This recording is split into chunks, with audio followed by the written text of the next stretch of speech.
আজকে বাজারে গিয়েছিলাম বাজার করার জন্য, কিছু সবজি কেনার জন্য। তো যে আম দেখলাম, আম কিনলাম খাবারের জন্য, ভাবলাম একটু মাখিয়ে খাবো।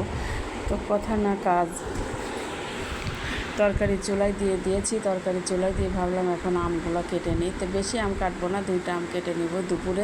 দুপুরে কিন্তু আম মাখা খেতে খুব ভালো লাগে। এই জন্য আমি আমগুলো একেবারে স্লাইস স্লাইস করে কেটে নিচ্ছি, খুবই পাতলা পাতলা করে।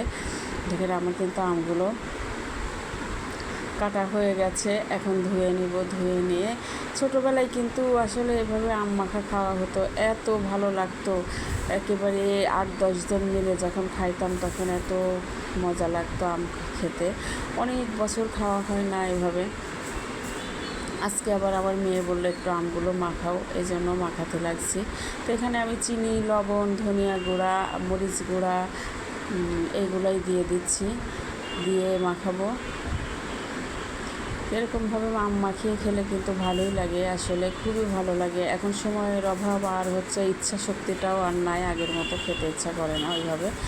আগে তো আম পেলে আগে মাখানো, তারপরে কথা। এখন আর সেগুলা নাই। এখন মেয়ের জন্য মাখাতে হচ্ছে আর কি, ওর জন্য মাখিয়ে দেখা যাচ্ছে নিজেও একটু খাবো আর কি।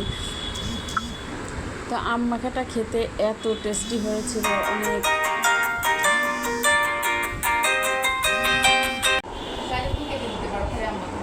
এদিকে আম মাখা খেলাম, খেয়ে রান্না বাড়া কমপ্লিট হয়ে গেল। কালকে একটু মাংসের তরকারি ছিল, আর এখানে আলু ভাজি ছিল, তারপরে কচুরলতি চচ্চড়ি করেছি, আর রয়েছে লেবু।